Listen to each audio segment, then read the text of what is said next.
जय श्री कृष्ण दोस्तों, मैं संदीप बघेल आप सभी का मेरे YouTube channel maths by Sandeep में हार्दिक स्वागत करता हूं।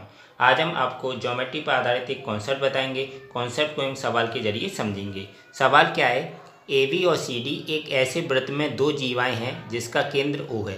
एक जीव वृत्त है, उसका केंद्र ओ है और ए बी और सी डी दो जीवाएं हैं। एक ए बी है और एक सी डी, ये दो जीवाएं हैं और वृत्त का केंद्र क्या है, आपका ओ है और उसका व्यास ए डी है। व्यास क्या है उसका, ए डी, जो केंद्र से होते हुए जाती है रेखा, वो क्या कहलाती है, वृत्त की सबसे बड़ी जो जीवा होती है वो वृत्त का व्यास कहलाती है, जो केंद्र से होते हुए जाता है। तो ए डी क्या आपका व्यास है, ए डी व्यास हो गया।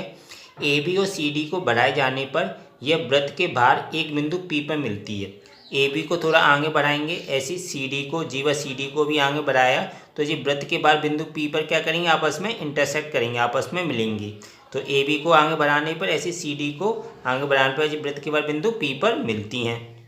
यदि एंगल ए पी डी बराबर 25 degree, angle A P D बराबर कितना दिया, 25 डिग्री, और एंगल डी ए पी बराबर कितना दिया, angle D A P G दिया कितना, 39 डिग्री।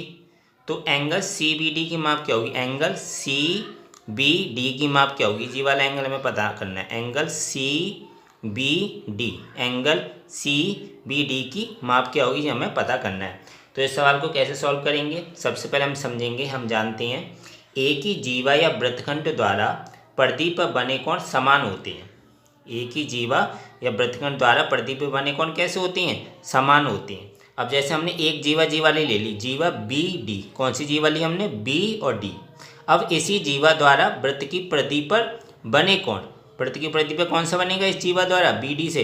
एक तो बनेगा बी ए डी, कौन सा बनेगा, बी ए डी, और एक कौन सा बनेगा इसी जीवा से वृत्त की परिधि पर, angle B C D, angle B C D, और एक एंगल कौन सा बना, एंगल बी ए डी। तो ये दोनों कोण आपस में कैसे होंगे, समान होंगे। तो एंगल बी ए डी तो 39 डिग्री है, तो एंगल बी सी डी भी कितना हो जाएगा, एंगल बी सी डी भी कितना आपका हो जाएगा, 39 degree. Angle B C D भी कितना हो जाएगा आपका, एंगल बी सी डी बराबर एंगल बी ए डी, जो कितना हो जाएगा, 39 डिग्री। अब हम क्या करेंगे, हम जानते हैं कि अर्धवृत्त पर बना कोण समकोण होता है। अर्धवृत्त पर बना कोण कैसे होता है, समकोण होता है। अब देखो जी तो इसकी जीवा है और जी एक तरीके से वृत्त का व्यास भी है, और वृत्त की सबसे बड़ी जीवा वृत्त का व्यास होती है, तो जी व्यास है एक तरीके से, क्योंकि क्वेश्चन में दिया भी है कि व्यास क्या है, ए डी है, तो जी व्यास है। तो इस व्यास द्वारा जी अर्धवृत्त हो गई, आधा वाला जीववृत्त हो गया, आधा वाला जीववृत्त हुआ। तो अर्धवृत्त द्वारा, अर्धवृत्त का जो बना कोण होता है वो कैसा होता है, परिधि पर समकोण होता है। तो एंगल ए बी डी कैसा होगा, एंगल ए बी डी, जहाँ पे ए डी क्या वृत्त का व्यास है, तो एंगल ए बी डी कितना होगा आपका, 90 डिग्री होगा। कितना होगा आपका एंगल ए बी डी, जी पूरा एंगल जो होगा वो कितना होगा आपका, 90 डिग्री होगा। कितना होगा आपका 90 डिग्री, क्योंकि अर्धवृत्त बना कोण कैसा होता है, समकोण होता है।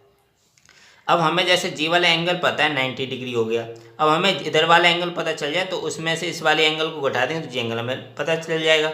तो ए बी डी बराबर हमारा कितना आ गया, 90 डिग्री आ गया। अब हम चलेंगे त्रिभुज ए पी डी में, त्रिभुज ए पी डी में, त्रिभुज ए पी डी में, कौन सा त्रिभुज, त्रिभुज ए पी और डी में।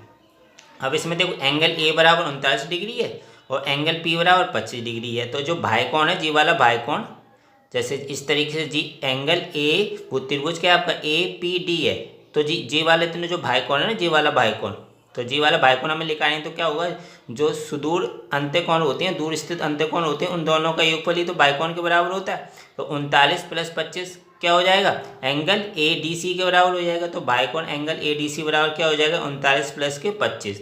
तो जी 39 + के 25 कितना हो गया आपका, 64 हो गया। कितना हो गया आपका, 64। 39 + 25 कितना आ गया आपका, 64 डिग्री आ गया। तो एंगल ए डी सी कितना आ गया, angle A D C, angle A D C आपका आ गया 64 डिग्री। कितना आ गया आपका, एंगल ए डी सी बराबर 64 डिग्री आ गया। अब हम क्या करेंगे, ए से सी को मिला देंगे, ए से सी को मिला देंगे।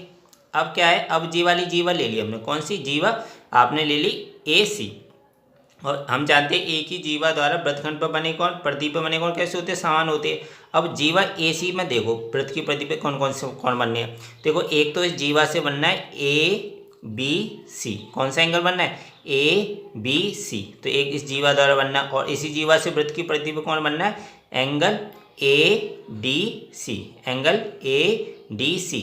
और ये दोनों कौन कैसे होंगे, आपस में बराबर होंगे। तो एंगल ADC तो अभी हमने निकाला कितना है, 64 डिग्री आया।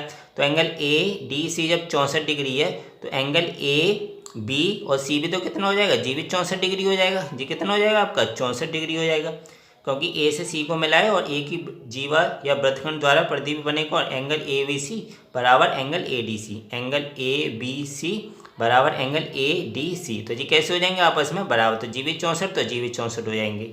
तो आपका एंगल ABC कितना आ गया, 64 डिग्री आ गया। अब देखो जी, पूरा आपको पता था 90 डिग्री है और जी वाला आपको पता चल गया 64 डिग्री, तो जी वाला निकल आएगा। तो एंगल हमें कौन सा पूछ रहा था, CBD पूछ रहा था, CBD जो रेड रेड कलर का हो रहा है, जी वाला पूछ रहा था।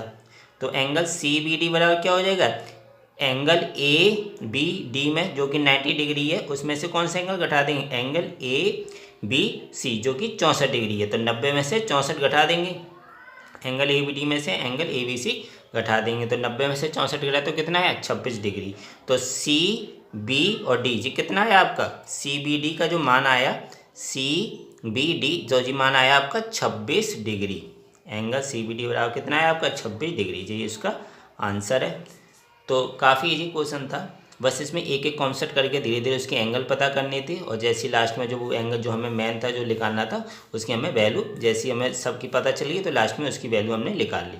काफ़ी इजी क्वेश्चन था, बस इसके थोड़े थोड़े कॉन्सेप्ट थे। एक कॉन्सेप्ट ये था कि एक ही जीवा वृत्तखंड या जीवा द्वारा प्रतिबिंब बने कौन कैसे होते हैं, समान होते हैं। और अर्धवृत्त पर बना कौन कैसा होता है, अर्धवृत्त बना कौन समकोण होता है। और एक कौन सी प्रॉपर्टी लगी थी, तो जो भाइकोण होता है तो अंदर स्थित अंत्यकोणों के योगफल के बराबर होता है। तो जी आपका जो 64 आया वो कैसा है, 39 और 25 को जोड़ कर जो भाइकोण आया वो कैसा है, उसका उन दोनों के अंत्यकोणों के जो कोण थे उनका योगफल के बराबर होता है। तो ये 3 प्रॉपर्टी लगी थी, काफ़ी इजी क्वेश्चन था। तो दोस्तों आशा करता हूँ आपको ये वीडियो अच्छा लगा होगा। अगर वीडियो अच्छा लगा है तो लाइक करना बिल्कुल मत भूलें, शेयर करें ज़्यादा से ज़्यादा फ्रेंड्स फैमिली मेम्बर्स के साथ। और अभी तक अगर आप चैनल को नहीं सब्सक्राइब किए हो, चैनल को ज़रूर सब्सक्राइब करें, बेल आइकन दबा के ऑन नोटिफिकेशन में रखिएगा, जिससे क्या होगा कि जब भी मैं वीडियो डालूंगा आपको इस वीडियो का नोटिफिकेशन मिल जाया करेगा और आप इस वीडियो को देख लिया करेंगे। मिलता हूँ नेक्स्ट वीडियो में दोस्तों, थैंक यू सो मच।